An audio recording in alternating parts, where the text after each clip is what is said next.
Every R user should know about the purrr package. I've been using it for years and it has helped me and my students get so much more done with less code. You know, things like cleaning a bunch of data frames all at once or fitting a whole bunch of linear models in just a handful of lines. But to be honest, it wasn't all that easy in the beginning. You see, working with the purrr package requires working with lists, and our users are often not that familiar with working with lists. We often work with data frames or we work with vectors. So naturally that can feel a bit foreign at first, but once that clicks and the purrr package helps you with that, you will unlock such a big new powerful world inside of R. So in today's video I want to make that click faster than it did for me. So with that said, let's dive in. Now the first thing that I want to do is to take a look at an example list. Here's how it looks. This is the code that generates my list, and as I open up this variable you see that okay, there's a whole bunch of output immediately. And this is what makes it hard to work with lists, because you have so much stuff going on even if it's just such a small little list. A nice way to make that a little bit more manageable is to take the list and pass it to the str function, the structure function, and the output will tell you what the structure of your list is. So in this case, we see that we have a list of 3 things. We have an employee list, that is another list of 3 with attributes name, role, skills. Then we have a department list and we have a reports list, which is yet again a list of 2 filled with smaller lists inside of it. And this is a perfect example of why lists are used so often, because you can mix things together. Quarter is a character thing, revenue is a number, and you can have this as one object. And even more broadly speaking, all of this combines a whole bunch of different things into one object. So this is the power of lists. Now I don't want to bore you with a whole bunch of technicalities, but there's one thing we do need to be aware of, because honestly this will confuse you if you've never seen it before. So this is why I'm showing you here, because this has confused me for so long and I don't want you to fall into that trap. So let's take our list here and then let's try to access the first element. You will think that you will get employee, meaning this list here. So let's do that. And then you see, actually let me clean up the console and then reprint this. You will see that, okay, you do get all of the information that I highlighted before. But here's where you need to be careful. This is not actually the same as just executing this highlighted code. You see, if I were to execute this, you see that the output does look different. And here's the difference. The output you have seen here, executing the list as is, will give you the list with 3 attributes. You could take this code here and then pass it to str and then execute this and see it will tell you it is a list of 3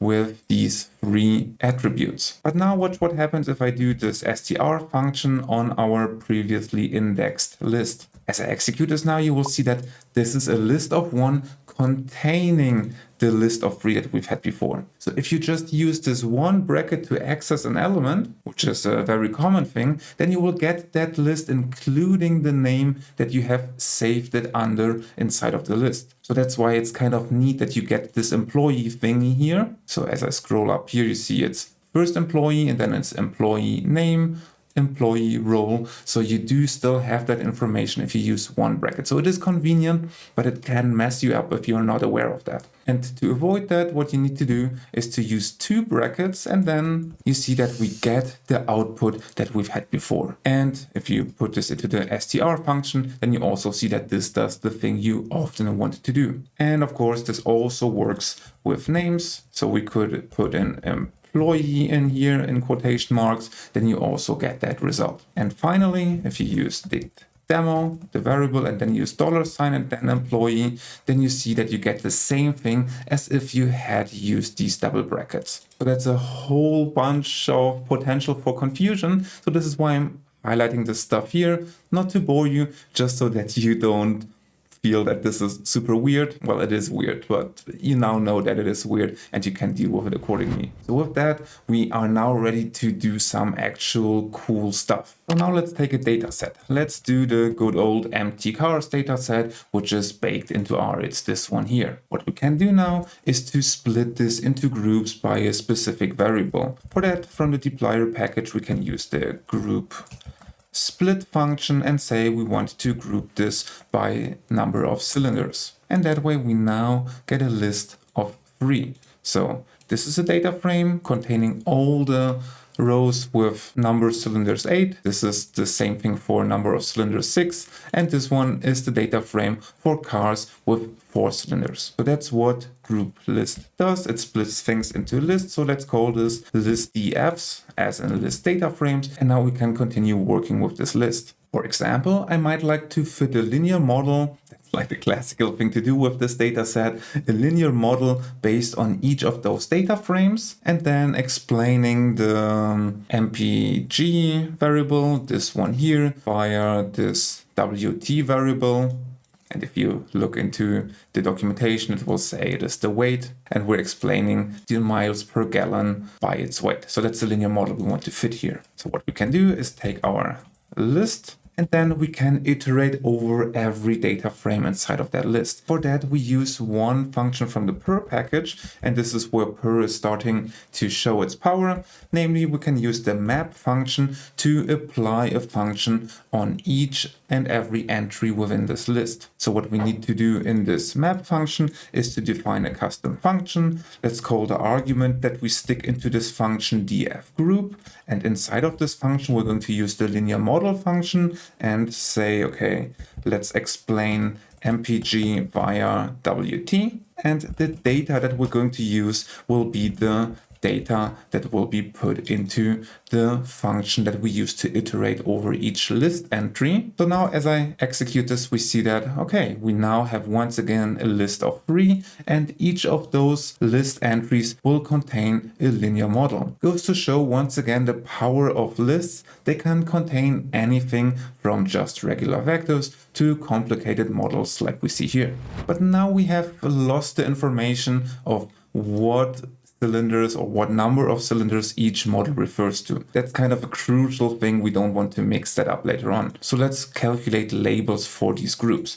Let's take our list of data frames, this one here, and then we can use the same trick as before, use purrr map and iterate over each entry of this list and say, okay, let's take a data frame that we call data frame group. And from this, we can just take this df group thing, get the cylinder column from that, and then we can use the unique function to get the numbers here. So now we have once again a list of 3 things. And since this is kind of easy list, and we might even actually want to have it as a vector instead of a list, we can say to the purrr package, you know what, make this into a vector of a specific type. Here we want to make it into a numeric vector. And for that, there is the map double function. You've just seen that as I typed map underscore, there are a whole bunch of different map functions for different types. They all fulfill the same purpose. They do map and then cast this to a vector. So let's do map double here. And you see that now this is a simple numeric list. But maybe we don't actually want to just have numbers as the thing that denotes the number of cylinders. Maybe we want to have actual labels.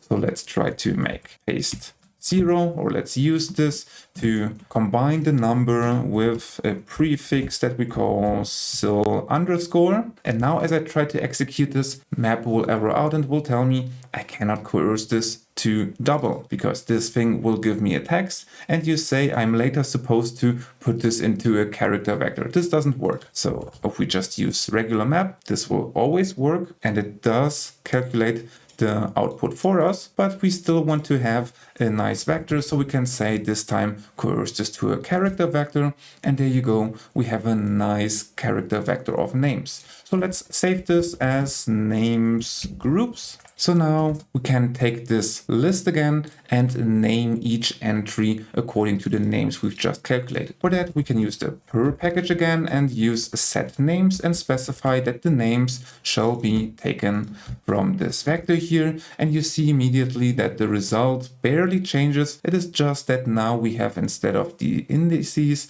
like numbers, we have these text labels, which are often nicer to work with. For example, here we had the numbers, here we have the actual labels. Can then still pass this to our code from before to run all the linear models. And you see now that the naming of the list were preserved by the map function, which is nice. Purrr really gives you a consistent interface. So with that, we have a list of models. So let's do list models as a name for this list that we have here. Because this was so much fun, let's do one more exercise with these models here. Let's actually get the coefficients here in a nicer format. For example, we could use from the broom package the tidy function and stick in one of the models in here, and then we get this thing here. So here I've just taken the first entry from this list of models and stuck this into this broom tidy function. And if I were to use only one bracket, you see that,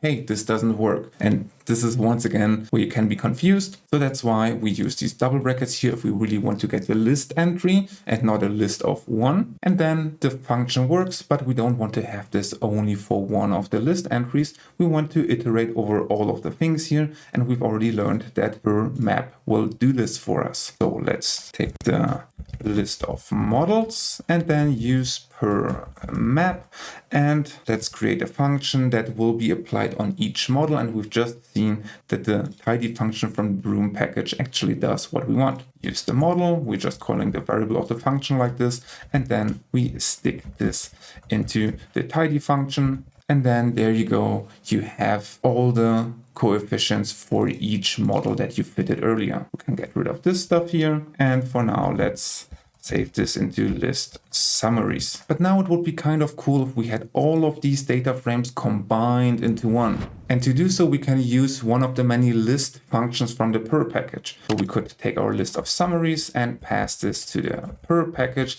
and use one of the many list functions here. And here we want to bind our data frames together row by row. So let's do rbind as in row binding. And then you have one data frame here. But this isn't actually what we want to do here, because we have now lost the information which of these rows corresponds to which model. So let's modify our data here before we collect all of them in one table. What we can do for that is use the purrr map function and then say, okay, for each data frame that we have in here, we're going to pass this to dplyr mutate and say the number of cylinders is some number. If I hard code this number, you see that each data frame now gets this one extra column, which is kind of cool. We can see how we can modify a whole bunch of different data sets all at once. But in this particular scenario, we don't want to hard code everything to the number one. We want to use the actual names from the list. And the purrr package makes that really easy by giving you an indexed map function.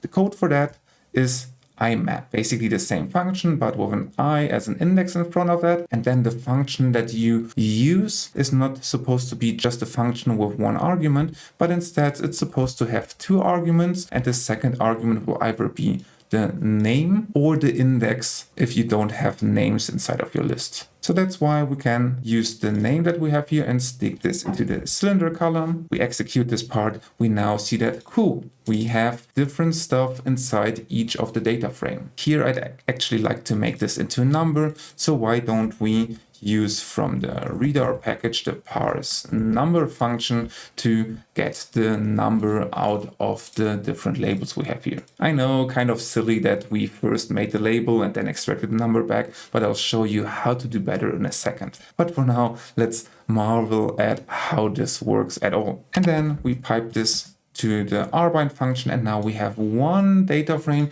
that contains all of the coefficients of all of our linear models. Okay, so let's do a quick recap before I show you how to do even better, how to do the same analysis in an even smoother fashion. Basically, what we have done now is we have learned how to deal with lists. We learned that they have different kind of nesting structure, and we can just take a data frame, that we have here, and then split this into a list of data frames for each and every group of cylinders in this case. And with this list, we can do iterations by iterating over the list with applying a function for every part of the list. So I take this data frame and stick it into this function here, and I take this data frame and also stick it in the same function, and that way I'm iterating through the whole list. And what I get in this particular case is the names that I'm calculating here. And with such a vector, we can take our previous list, set names for our list, and then iterate over every part of the list.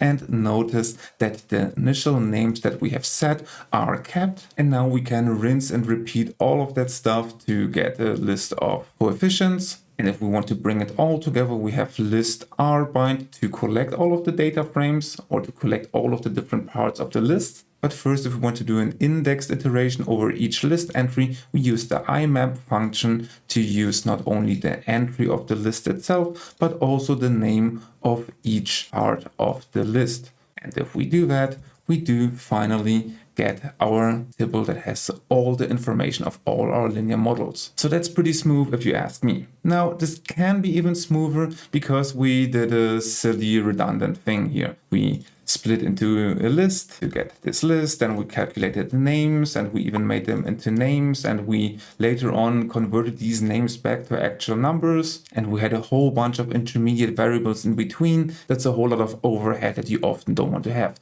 There's an even smoother way to do all of this. You see, what we can do is take the data set and then nest our data. For that, we can, from the tidyr package, use the nest function and say nest this by the entries in the column cylinder. And now we get a table that has the cylinders.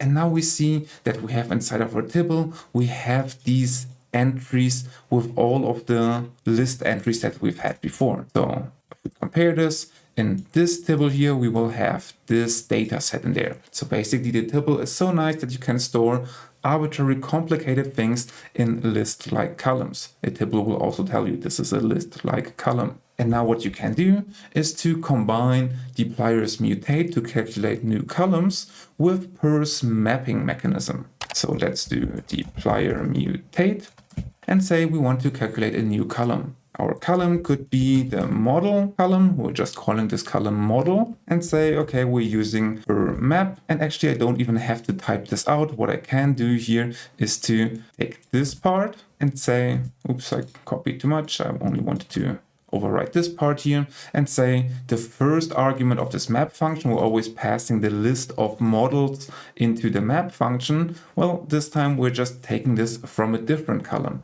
namely the data column that we have here. So we're saying take the data column, which is a list of data frames, and iterate over it using the map function by applying this one function over and over. So as we do this, we see that our table can once again hold inside of a list-like column all the arbitrary things that we want, in this case a linear model, and then we can calculate the summary column by taking the code from before, and in there we can use the previously calculated model column. So what we'll do is we iterate over this model column, and at every step of the way we use this function for each of those linear models that we have in our data set. And then we see that there is our tibble or a list of tibbles again. And by the way, since we're just using this broom tidy function without actually changing anything, we could just say, okay, you know what, let's just call this function by its name. The map function will do the right thing for us. And now finally, what we can do if we want to get this exact result that we have had before, this one here, we could use dplyr select, get the cylinder column and the summary column. This will give us this stuff here. And then we can use tidyr again to unnest the content that we have here. So we're going to unnest this summary column. And that way we get our content from before. So once again, we get the result as we did before. But in my opinion, this is an even smoother workflow because we have everything in one place now. We do have an object, this one here, that now contains all of our things all in one place. And if we want to grab something from this, we can just select stuff and unnest the whole tibble. Sweet, that's a pretty good start for the purrr package. You have now seen some of its most important components. There's so much more the purrr package can do for you. And if you want to learn more about this, feel free to share in the comments what you'd like to see next, or if you just are interested in this kind of content more, then I can produce more video about this. And if you want to learn even more about this, feel free to check out my data cleaning masterclass, which will teach you a whole bunch of stuff from purrr, a lot of stuff we haven't even covered here, and it will show you all kinds of other stuff as well that will help you do data cleaning much faster. And now all that's left to say is thank you for watching, and I'll see you next time.